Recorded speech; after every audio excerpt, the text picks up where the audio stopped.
wealthy and very prestigious, born into privilege. Very mischievous, very kind of lovable, playful. There's a phrase that I use in my that I've tried to use in my social enterprise, which is Krishna made play divine, which is all about how he used games to teach people messages. And instead of just lecturing them, he would play a game with them or play a little trick on them, and then there would be an underlying message in that. And he had an extremely kind and extremely loving nature. For example, there's a character called Shishupal who, the story basically goes in a very quick nutshell. He kept on insulting Krishna, kept on insulting him, kept on saying things about him. And Krishna said to him, I'm going to give you 100 chances, and then I'm going to do something. So you can continue to be rude to me, and you can continue to behave in this way that's not appropriate. But once you reach the 100th time, you'll pay for the consequences. I'm just letting you know. So that's the kind of very, very forgiving nature that he had, that even though somebody kept on kind of insulting his mother, insulting his family, insulting his friends, insulting his character, he was still willing to give that person so many opportunities to have a second chance. And also, I think, as the next avatar after Ram, the story of Krishna is a little bit more complex in the sense of it's not as black and white anymore, it's a little bit more grey. And one example that I wanted to draw on of this kind of strategy and tactics and politics that he would play was at the end of the battle of Kurukshetra, Duryodhana, who was the oldest brother of the Kaurav army, was going to fight Bhim, who was one of the 5 Pandavas that was fighting against him. And everybody knew that when it came to an active combat, when they were going to fight with the maces that you see on ZTV, those big gold things are really cool. Everybody knew that he couldn't defeat him. And what happened is Duryodhana's mother was given a special magic power, should we call it. And essentially she had chosen to become blind. I'm trying not to go into other stories. And she'd be given this power where she was going to open her eyes, and whatever she looked at would turn to invincible steel. So essentially, she wanted to give this power to Duryodhana because obviously in the field of battle, if you're made of steel, like Iron Man for example, then no one's going to be able to touch you because like you can keep hitting me but it's not going to hurt. So what happened was Krishna found out that this was going on and that she was intending to use this very divine gift that she'd been given and bless it upon her son. So as he was walking there, his mother had asked him to come naked so that he was completely covered.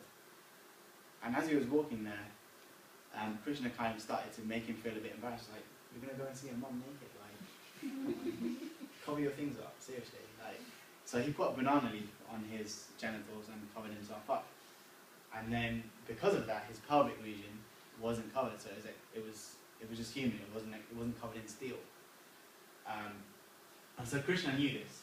And I'm going to play a little clip from the Mahabharata that you see on ZTV, and I'm going to show you what happened. So this is Bhim versus Duryodhana.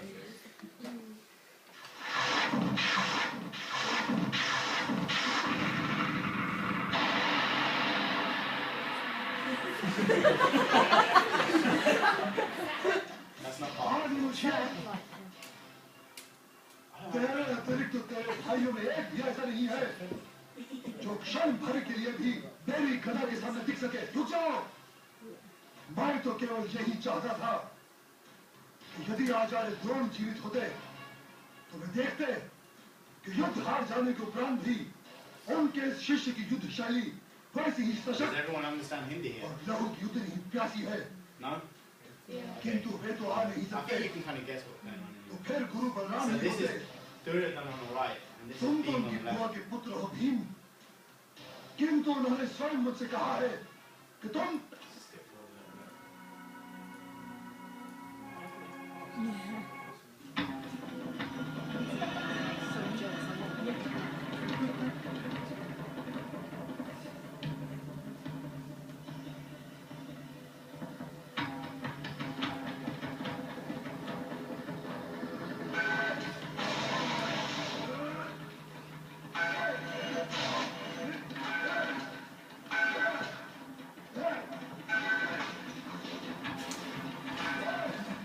serious.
I didn't actually want to show you the whole video.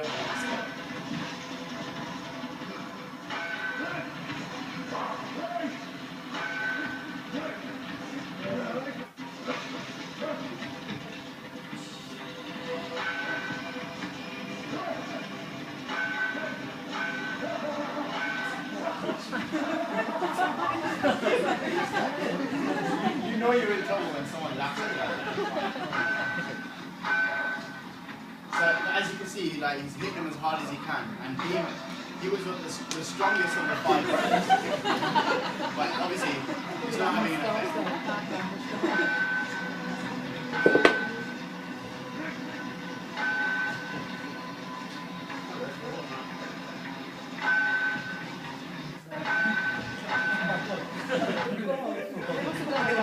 Breaks in this like scene, you know, like normal TV horror.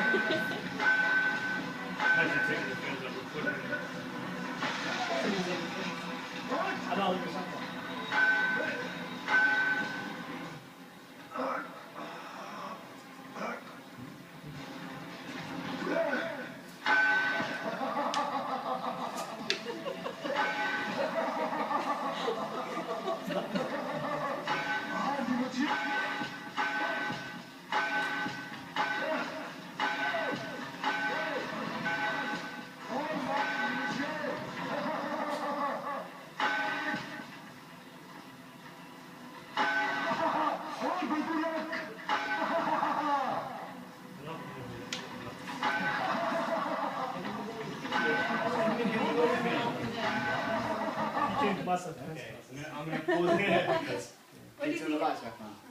So, what was actually supposed to happen was I wanted to show you the end of the video, but as you can see, it hasn't loaded, so I can't skip forward. So I'll just explain what happens after this. So, the guy you can see actually on your screen now is the oldest of the 5 brothers. You listed, and basically they're watching this fight and they're getting concerned because this is like a crucial moment in the war. And if Duryodhana wins, then essentially they might lose this war. So Krishna says to him, give the order to your brother, because obviously Yudhishthira is the eldest and he's commander-in-chief, so give the order for him to hit Duryodhana in his pelvic area, because that's his weak spot. But one of the rules of the battle the mace battle that they're engaging in, is that you can't hit anyone below the waist. So he's essentially saying to him, I want you to bend the rules and not follow the ideal in this occasion, because the time is kind of called for. You can't just follow this black and white rule. You need to bend it a little bit. You need to kind of tell your brother to kind of cheat a little bit, but it's for the greater good. So essentially, what happens is, as the battle goes on, Duryodhana carries on laughing like really crazy, and he's just not going down. And Bhim's starting to get frustrated because he's hitting him as hard as he can, and nothing's happening. And so he realizes, yeah, Krishna's right. Like, I need to kind of cheat a little bit and bend the rules a little bit, because otherwise, you know, humanity's at stake here. There's so much at stake that they can't afford to take that line. So he gives the order, and then Duryodhana hits him in the pelvic area, and then he goes on to win the fight. So legacies. We talked about the legacy of Prince Ram, and now what's the legacy of Krishna today? So one of the things that he's most well known for is he sang the Bhagavad Gita, which is one of our most precious texts that we refer to so often, to Arjun as he hesitated at the beginning of the war to fight his loved ones. And as he saw his uncles and his brothers and his people that he'd grown up with on the other side that he had to fight, he started to become overwhelmed and started to shake, and he dropped his bow. And that's when Krishna sang this universal philosophy to him, this really great text. In the middle of a battlefield, this great kind of gem was produced. And it's a great metaphor as well, because at the beginning of the war, Krishna offers both sides, the Kauravas and the Pandavas, you can either pick me, or you can have my army. And the other side, no, actually, it's Arjun gets to pick first, and he picks Krishna as his charioteer. And one of the conditions of that is that he won't fight. But essentially, Arjun got the better deal because he's got somebody who is God, kind of telling him the tactics of how to win the war and kind of guiding him around this battlefield. And as a metaphor, I think that works quite brilliantly, because Arjun is somebody that represents mankind. Lost, confused, sometimes helpless, just, unsure. And that's something that I think we all go through. But yet, the Gita, through Krishna, reassures us and tells us that it's not even that you need to worry about whether you're going to win or lose. Because he says to Arjun, if you win, you're going to have the greatest riches on this earth and live happily ever after. If you lose, you're going to attain heaven and achieve moksha. So you've got a win-win situation here. So it's not about, one of the main messages of the Gita is not just about what the outcome is of a particular act that you take, but it's also more important that you actually stand up. Don't worry about what the outcome will be, but concentrate on the effort, because that's something that you can control. And then the final, obviously, legacy that we all know about is Janmashtami, Ras Leela, Makti-4, where we celebrate his birthday. And yeah, I'm not going to go into that because we're running short on time. So I wanted to share some of the main, three main shlokas from the Gita. The first is, these three, I think they really kind of give you the key essence of what this great text says. Because like I said at the beginning, we're concerned with the core, what's the crux, what's it saying to us, what's the point, what's the conclusion. So the first here is Yada yada hi dharmasya glandi bhavati bharata abhyutanam dharmasya tadatmanam. So in the fourth chapter of the Gita, Krishna says to Arjun, whenever and wherever there's a decline in religious practice, whenever religion starts to hobble on one foot, I will manifest myself again and descend again as a human being. So he's saying that I, the Supreme Being, the most powerful personality in the universe, will descend on the earth and return to make sure that good is not overpowered and that evil is put back in its place.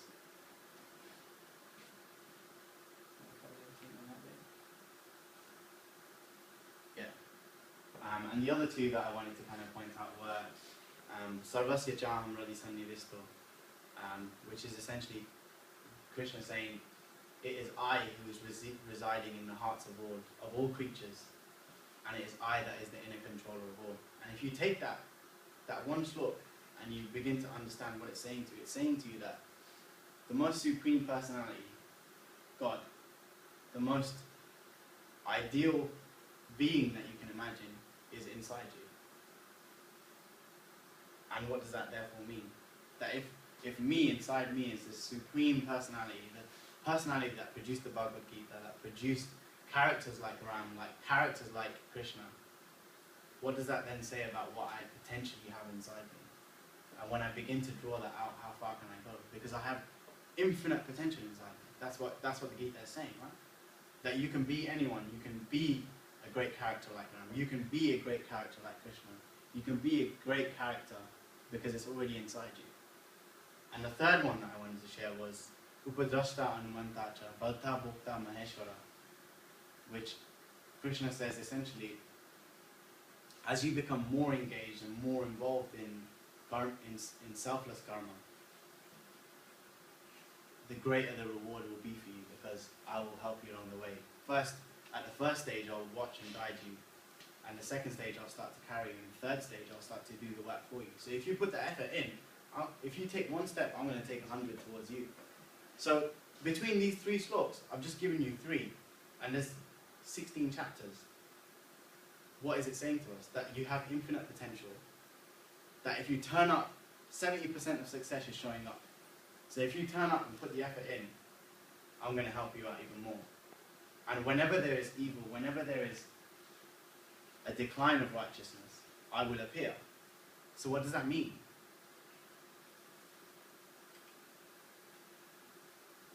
So that was 5,000 years ago, though. What about today? There's 4 yugs, 4 stages of periods of the earth that we have. And the current one that we're in is the Kali Yuga, which is essentially the most challenging, the one where dharma, where righteousness, where good is at the very lowest. So Krishna's not here anymore. Ram isn't here anymore. Vivekananda is not here anymore. What about now? There is a prophecy that a 10th avatar will arrive by the name of Kalki. But he's not here yet. We're still, if you look at the timeline of how long the Yuga is, we're only at the very, very beginning of Kali Yuga. So even if this prophecy is going to come true, what about right now? What about the people that are sleeping homeless on the streets? What about all these things that are going on that we hear about on TV every day? Bombs dropping on Palestine, Syria, Libya. Who's going to come? If the Kalki Avatar is not going to come for another couple of thousand years, what does that mean for right now? Do we do more prayer? Is that the answer? So we come back to this mantra. So I'm going to say it again, and you're going to repeat it. Sarva Mangala Vasaraha. Sarva Mangala Vasaraha. Prabhata Aham. Prabhata Aham. Patalahi. Patalahi Leo. Tal Dharata. Patalahi. Tal Dharata. Jagra Jamrut. Jagra. Okay, so we're starting to get the hang of it. So this was a mantra that I shared with everyone at the beginning of the talk, which I'll explain at the end. So again, kind of going back to this concept of Kali Yuga and the kind of dark times that we live in today, because we're not living in Ayodhya, we're not living in the time that Krishna lived in. And I think that this video is quite powerful, it's quite heavy, but have a listen and try and listen to the words. It's by a hip-hop artist called Immortal Technique, and the song is called Dance with the Devil.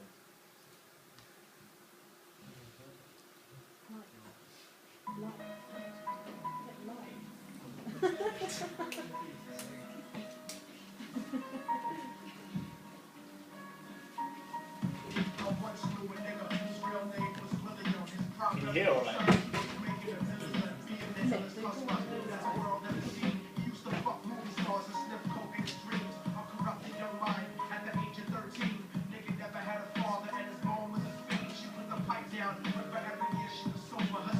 Simultaneously grew colder. He built a reputation because he could hustle and steal. Forgot locked once and didn't hesitate to squeal. Starting fights over little shit up on the block.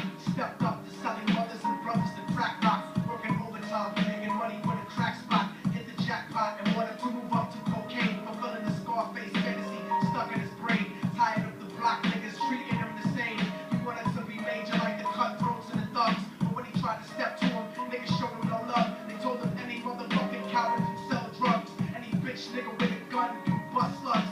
Any nigga with a red shirt can front like a blood. Even Puffy smoked the motherfucker up in the club. But only a real thug can stab someone till they die. Standing in front of them, staring straight into their eyes. Billy realized that these men were well guarded, and they wanted to test him before business started. Suggested raping a bitch to prove he was cold-hearted. So now he had a choice between going back to his life or making money with made men. Up in his sight, his dreams about cars and ice made him agree. A hardcore nigga is all he ever wanted to be. And so he met him Friday night at 2:45.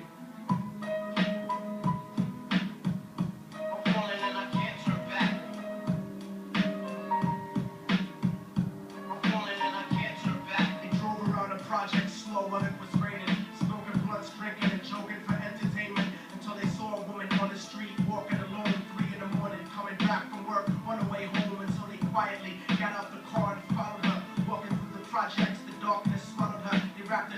around the head and knocked her onto the floor. This is it, kid. Now you got your chance to be raw.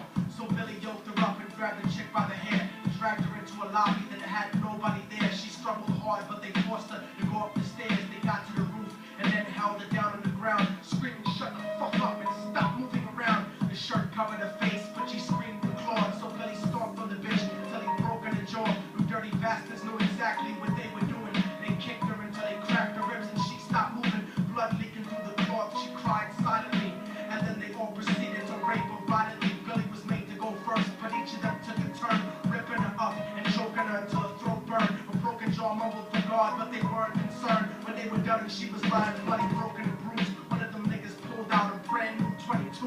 They told him that she was a witness for what she gone through, and if he killed her, he was guaranteed a spot in the crew. He thought about it for a minute, she was practically dead, and so he leaned over and put the gun right to her head, right before he pulled the trigger and ended her life. He thought about the cocaine with the platinum and ice, and he felt strong standing alone with his two brothers, cocked the gat to her head and pulled back the shirt cover. But what he saw made him start to cringe and stutter, because he was staring into the eyes of his own mother. She looked back at him and cried because he had forsaken her. She cried more painfully, and when they were raping her, his whole world stopped. He couldn't even contemplate. His corruption had successfully changed his fate, and he remembered how his mom used to come home late, working hard for nothing, because now what was he worth? He turned away from the woman that had once given him birth and cried out to the sky because he was lonely and scared, but only the devil responded because God wasn't there. And right then he knew what it was to be empty and cold, and so he jumped off the roof and died with no soul. They say death takes you to a better place, but I doubt it. After that they killed his mother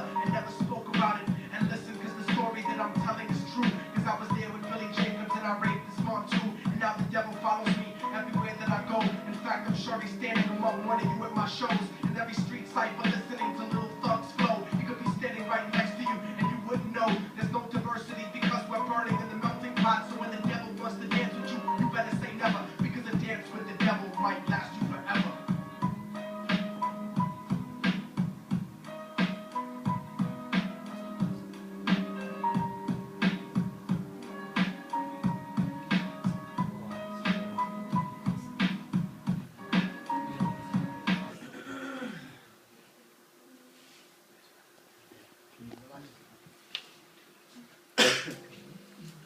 So, I did show you that to kind of make you feel bad and feel like, oh man, that's really horrible. But just to kind of get a bit of context in terms of the world that we live in today, it's not completely all bad like the video, but there are these very, very real elements that we have to deal with. And I think it goes back to this idea of what do we then do, knowing these stories, knowing these ideas and philosophies and these shlokas and these mantras. When we're faced with that video that we saw there, that kind of complete opposite of righteousness, how do we react? What do we do as individuals? Because that's, again, what I'm trying to talk about today and really get to the crux of is, it's all nice having these stories and it's all nice having these ideas and talking about them and reciting these mantras and being able to tell people every chapter of the Gita and what the meaning is, but when you're confronted with these human issues, and remember, Sarvasya Chaham Radhe Sandhi Vishnu, that God is within each and every one of us. So it's inside that boy too, that unfortunately ended up raping his mother. How do we deal with that? How do we bring that together? Because that person is part of you too, aren't they? If you're part of the same complete being, then surely you're two raindrops in a very big ocean. So you're interconnected. And this is a fantastic quote by Swami Vivekananda that I really love. You've cried to all the gods in the world. Has misery ceased? The masses in India cry to 60 million gods and still die like dogs. Where are these gods? The gods come to help you when you have succeeded. So what is the use? This bending the knee to superstitions. This selling yourself to your own mind does not befit you, my soul. You are infinite, deathless, birthless, because you are an infinite spirit. It does not befit you to be a slave. Arise, awake. I think there's definitely a very powerful message there. So, okay, who are the heroes today? Who are our role models? Who are the people that we can look up to, because we need someone to follow, an example of story, a character that really shines out to us, just like Ram, just like Krishna. Whether it's your grandma, whether it's your mother, whether it's Swami Vivekananda, or whether it's, I forgot his name? Nick Vujicic. So who are the role models, the heroes of today? And we're going to look at two in particular that I think relate very closely in their stories and their character to Ram and Krishna. If we look for the right patterns, we can see that the stories are the same, but the language is different. So here's the first one, Superman.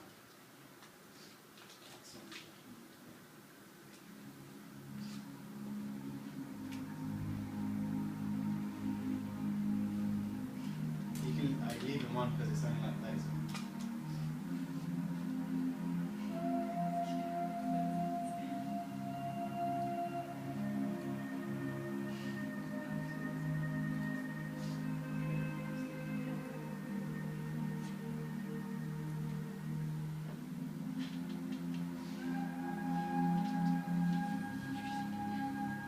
You will give the people an ideal to strive towards. They will race behind you. They will stumble. They will fall.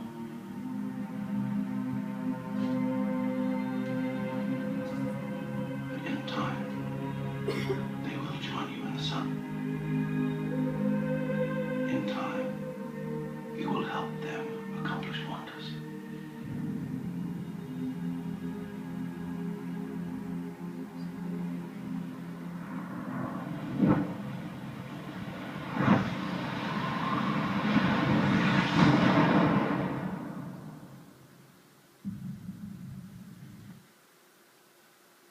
So Superman.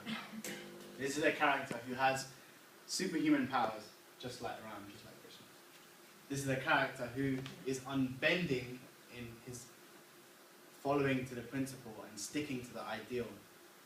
And he's known as the godfather of superheroes because he's the one that really stands out. He's the boy in blue tights who's the Boy Scout of all heroes. He's not like Tony Stark, Iron Man, or characters like that who still indulge in material desires and still kind of, they're heroes, but they're not quite great moral characters. But Superman, this is a guy who can fly, who can crush you with his bare hands if he wanted to, but yet he chooses to live a life as an average Joe, grows up on a farm, and he works as a reporter. But yet he has these very high ideals and very high morals that he completely believes in, to the point where even when he's challenged by these demons, like Ravan, but this time they're called Lex Luthor, he's still willing to stick to those principles and hold on to his belief that I'm not going to kill anyone, even if they're the most wickedest person on this earth. I'll give them a second chance. And that's something that Krishna did with Shishupal, isn't it? So that's what I'm trying to get at, is that the stories might be different, and we can debate whether they're fact or fiction as well, but at the end of the day, what's the crux? What's it saying? What's the message behind the story? Because there has to be a point to the story. There has to be some kind of purpose. So what are the qualities? He's all that is good. He never lies. He doesn't kill individuals, but only in the extremist conditions. He's an altruist. He's a savior, as the video kind of talked about and hinted at.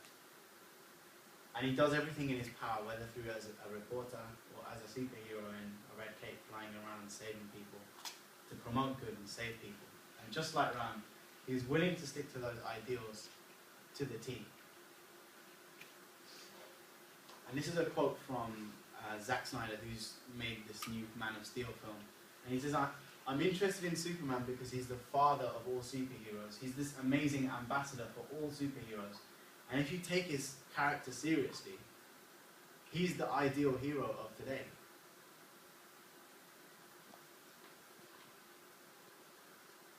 His powers may be fantastic, but his real identity is one that is easily attainable, something that we can all relate to.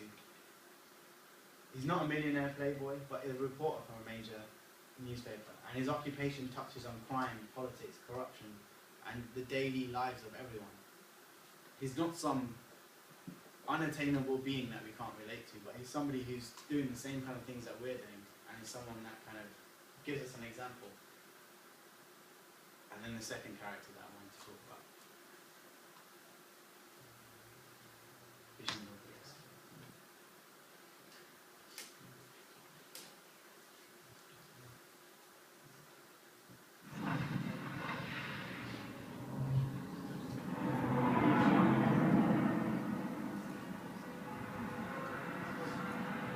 If you make yourself more than just a man,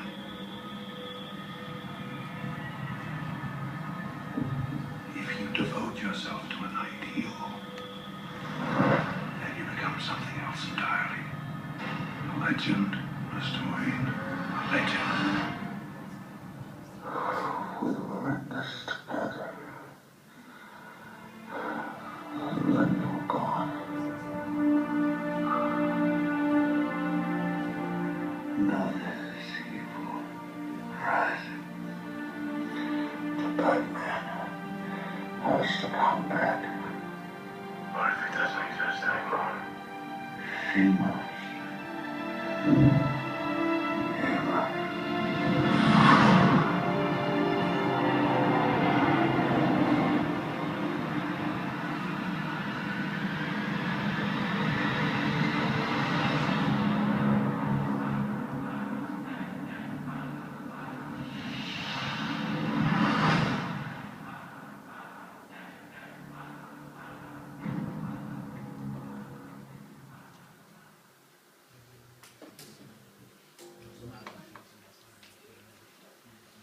So, Batman. So then, I really like that quote that he says there. If you devote yourself to an ideal, then you become something else entirely.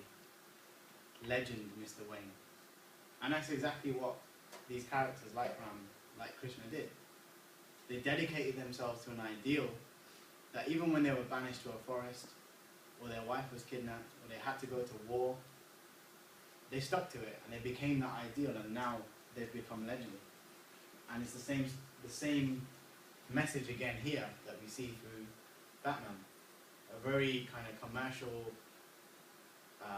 film that everyone knows about. It's not kind of hidden, but it's there in plain sight. So some of the qualities, like I talked about, devoting yourself to an ideal and serving that purpose completely until there's no difference between the ideal and you. You become closer and closer to that ideal until it's not just your thoughts that are the ideal, but your actions, your words, everything about you. It's not just a behavior. You are the ideal. You are truth. You are justice. You are honor, integrity, all of these qualities. And he's somebody who was an orphan. He's a billionaire, and he uses his entire life, his entire resources to tackle these injustices, all without recognition. For example, at the end of Dark Knight, the previous film, he takes the fall for Harvey Dent's murder, and he's outcast because he's willing to stick to that ideal so much that he's willing to not take the glory, not take the recognition, and be somebody who's whatever Gotham needs him to be, as he says. And there's an interesting quote in the newest film where the police commissioner says to him, "Shouldn't the people know who saved them?" And he says, "Anyone can be a hero. Even something as small as putting a coat over a young boy's shoulders to tell him the world hasn't ended when his parents died." And it's this same idea that we see of selflessness, of detaching oneself from the outcome and doing the act because the act is right, because you know that that's the right thing to do, because that's the ideal that you should follow, that you see here. So these are two very, very separate things that are, even in terms of timeline, you've got one that's 5,000 years, and this is something that's made today that's not even anything religious or spiritual, but there's ideas that are very, very congruent that you can take from both. And again, something that Batman shares in common with Krishna is he's a master detective and he works business and political arenas. So he's willing to bend the ideal when necessary, and he knows that the ideal is not just black and white, but it's a guide, and that sometimes the occasion may come where you need to decide, actually, I think that you might need to bend it a little bit, just like with Krishna and Duryodhana's death. So, how does this relate to the world today, and how does this relate to us as a context? So just to bring back some of the ideas that I already kind of put out there today, the three that I talked about from the Gita, which were, you are infinite potential. If you put the effort in, the Supreme Being, the infinite potential, God, whatever you want to call it, Krishna, Ram, is going to help you just as much. So you take one step and I'll take 100. And whenever there is evil, whenever there is a decline of Dharma, I will appear. I, infinite potential. And if we are that infinite potential, then doesn't that mean that we will appear? And doesn't that mean that when we're confronted with these issues and we're confronted with these injustices, that part of us that is Bhagwan, that is Ram, that is Krishna, that is the Supreme Being, will rise forth? And for me personally, I think that you can't change the world, but you can do something more powerful. You can change yourself. Because we, each and every one of us, have responsibility and have complete and utter control of every single thought, every single word, every single action that we can ever possibly partake. And by controlling that, what you're doing is you're creating this ideal in yourself. You're becoming that ideal. And as you get closer, other people are going to notice that. It's like if you turn the lights off in this room and I light a candle, instantly the darkness flees. But you can't do the opposite. You can't go into a dark room. No, wait. That's wrong. You can't go into a room full of light and take any amount of darkness into it. Darkness is outside, look. But yet this room is full of light. So why don't you do that in ourselves? By filling yourself with light, all of these things that represent light, like knowledge, like honesty, like compassion, like caring, kindness, love. You're becoming that ideal, you're becoming that light. And then when all of these dark things come towards you, it can't penetrate you because it's impossible. What are you going to do? You were like Duryodhana, and it can't penetrate. And by becoming that light, you are then the candle in a dark room. And you never know how far that light can go. Because all you need to do is focus on being the best you that you can be, the best version of you that you can be, the best. Follow that ideal so much that you try and stay as close to it as you can until you find yourself slowly becoming in line with that ideal.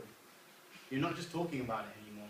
You're not just going to talks and listening about it. You're going home and you're thinking, yeah, how can I be like Ram? How can I be great? And as you keep doing that, as you keep devoting yourself to that ideal, you become something else entirely. Legend.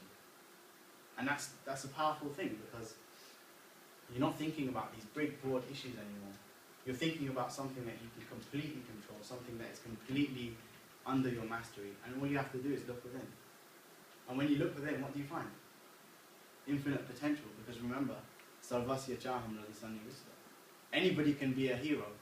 Even the smallest act. It doesn't have to be flying around on a rooftop. And so, reflected in us is also our word, our world. Sorry, you get what you focus on. So we are a manifestation of the world around us. Because if the world is corrupt, that's only because we are corrupt as individuals. If this society is not functioning as well as it could, or if this university is not functioning as well as it could, it's because we are not functioning as well as we could. Because the world is only the sum of us as individuals. And if you look at the word namaste, it actually means I see God in your eyes. So all of these things are embedded into our traditions and into our language, into our festivals, everything. It's all there. And once you start to dig, you see it. So be a candle in the dark world. Change yourself and you change the world. Because you are the world. There is no separation between the two. In quantum physics, they've discovered this idea that if you were to take every single atom, every molecule in this room, in this whole universe, and squeeze them, compress them together, they would only be the size of a small pea. And the only difference is there's just space between us. It's just literally space, but it's still interconnected. So me, you, this chair, this table, this laptop, this mouse, we all come from this same pea. So what does that mean? We're still interconnected. And energetically, if you look at it at a very minute scale, this is physics and science we're talking about, not some airy-fairy story about demons and things that some people might want to dispute. This is scientific fact that we're talking about now. That's been verified through research. That energetically we are still linked. So what does that mean? That when somebody suffers over in Bangladesh, or over in Botswana, or over in any part of the world, even if it's in anywhere, it's not just them that, or that person that is hurting, it's you, because you're interconnected. And so, if you have faith in these millions of gods, and you still don't have faith in yourself, then you've missed the point, because what is it telling you at the end of the day? What is the main crux of what we've been talking about today? Sarvasya Chaham Radhisani Vishwa. I'm just giving you one slot. And it says, that whole infinite power, that infinite potential that you worship over and over again, that you offer milk to, you offer fruit to every weekend or whenever you go to the Monday, that thing is already inside you. So instead of worshipping stone, why don't you worship the living God right there in the flesh? And so, to end with, I'm a really big fan of Dr. Who. I can't wait for Christmas Day and see the Christmas special. So I wanted to do a little exercise with you. I'm actually training to become a professional coach, and this is something that we use with some of our clients. And with this exercise, nothing fancy. To be honest, whatever you put into it is what you'll get out. So what we're going to do, we're going to jump into the TARDIS, and we are going to go 5 years into the past. So I want each and every one of you to close your eyes now. Close your eyes. And I want you to think about where you were 5 years ago. What were you doing? What were you like? What were your mannerisms? How did you dress? How did you talk? What did you want to be 5 years ago? Did you want to be where you are right now? Did you want to be somewhere else? Have you come further than you thought you would in 5 years? Did you think that you would be here at the University of Reading listening to a talk about that now? What were the dreams, the goals, the ambitions that you had 5 years ago? And just picture that feeling, how you felt back then, when you were whatever age it was 5 years ago.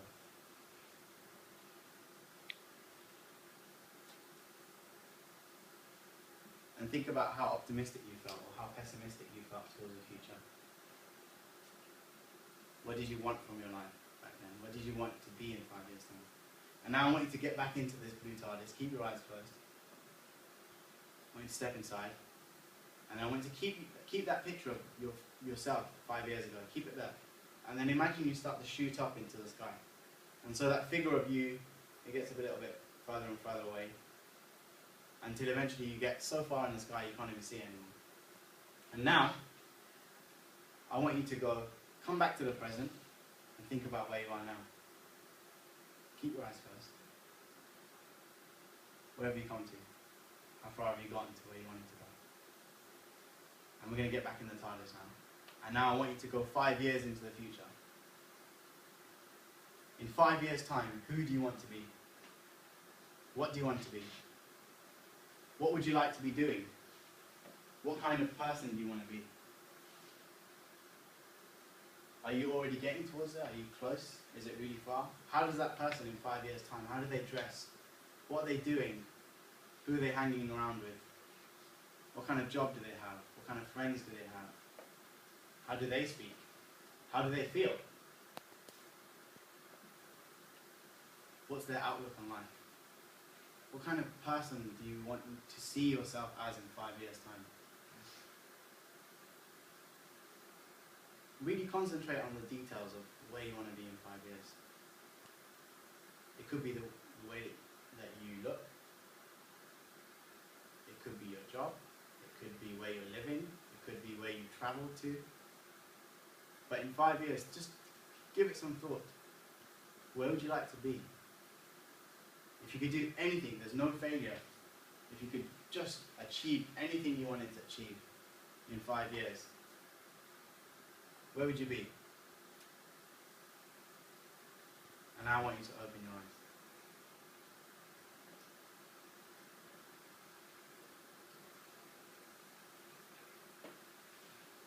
And so we come back to this month that we're talking about today.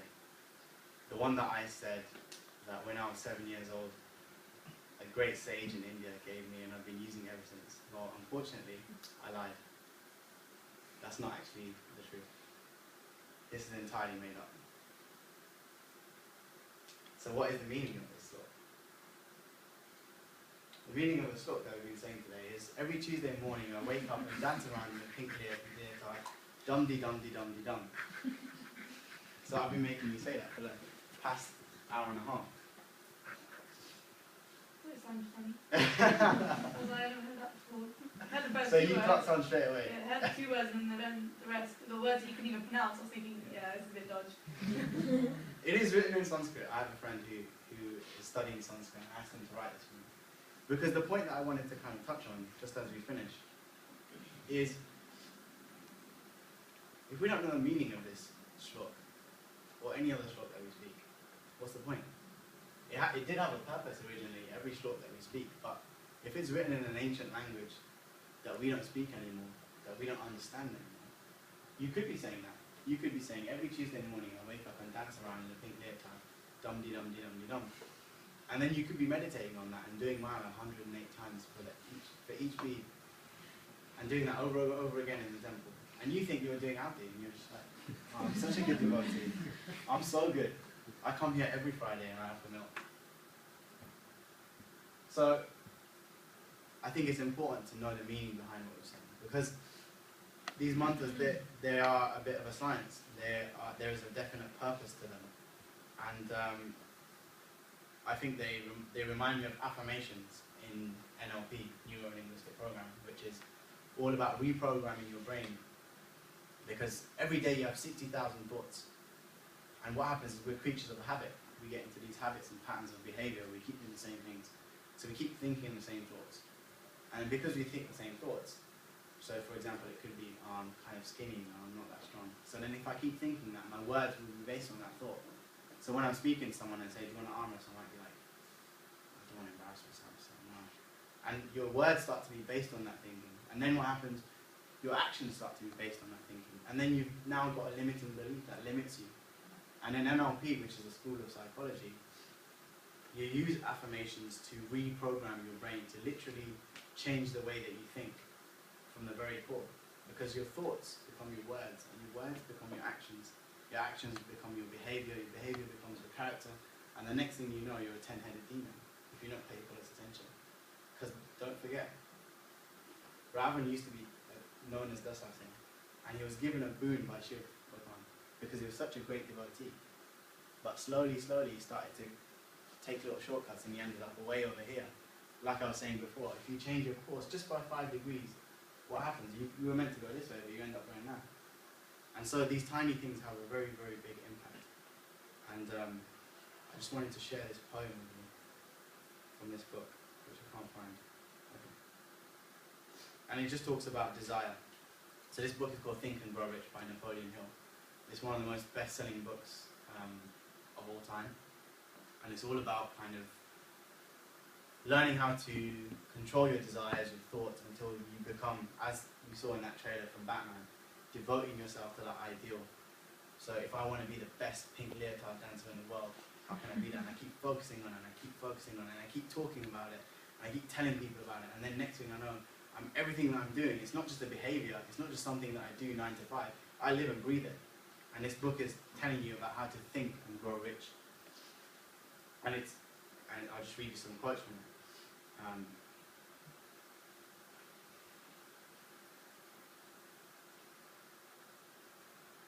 Men who have harnessed and put into practical use the intangible and unseen forces of unborn opportunity have converted those forces or impulses of thought into skyscrapers, into cities, into factories, into airplanes, into corporations, into riches, and every other form of convenience.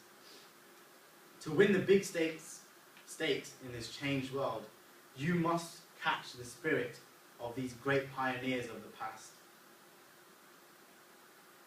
If the thing you wish to do is right, and you believe in it, go ahead and do it. Put your dream across. And never mind what they say.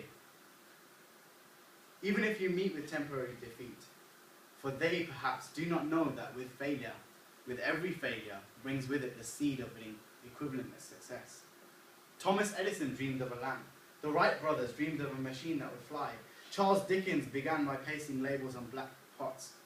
Helen Keller was deaf, dumb and blind shortly after birth. Beethoven was deaf, Milton was blind, but their names will always be remembered in history. And this is the poem that I wanted to leave, kind of end it. If you think you are beaten, you are. If you think you dare not, you are. If you like to win, but think you can't, it's almost certain that you won't. If you think you'll lose, you're lost. For out in the world we find, success begins with a fellow's will. It's all in the state of mind. If you think you are outclassed, you are. You've got to think high to rise. You've got to be sure of yourself before you can ever win a prize. Life's battles don't always go to the stronger or faster man, but soon or late, the man who wins is the man who thinks he can. And that's just the thought that I wanted to end with. That everything that we talked about kind of comes full circle here, and I hope that you can kind of see the relationship that they share and how it's all interconnected, and how we're all interconnected, and we've all got this infinite potential inside of us. And we're in the gully, we're in this state of mind of decay, of ignorance, of unrighteousness.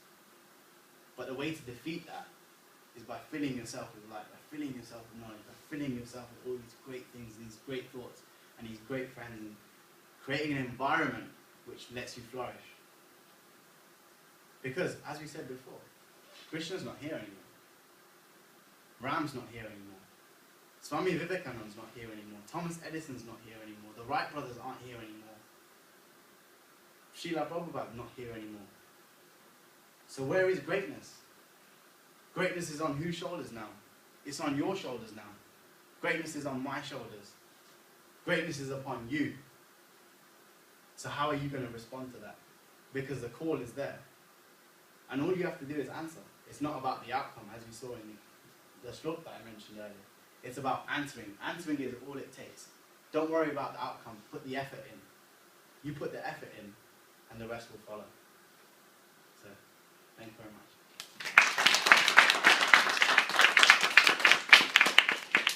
So, we have we've gone over time, but if anyone have any questions? So, it was completely brilliant, and I just blew you away in the understanding. So I also have some feedback forms, which I'd be really grateful if you could fill in so I can get some feedback and see what went right and what I need to change. And yeah, thank you very much for coming. Thank you, Chaya and Jamal, and the rest of the committee for kind of inviting me to come.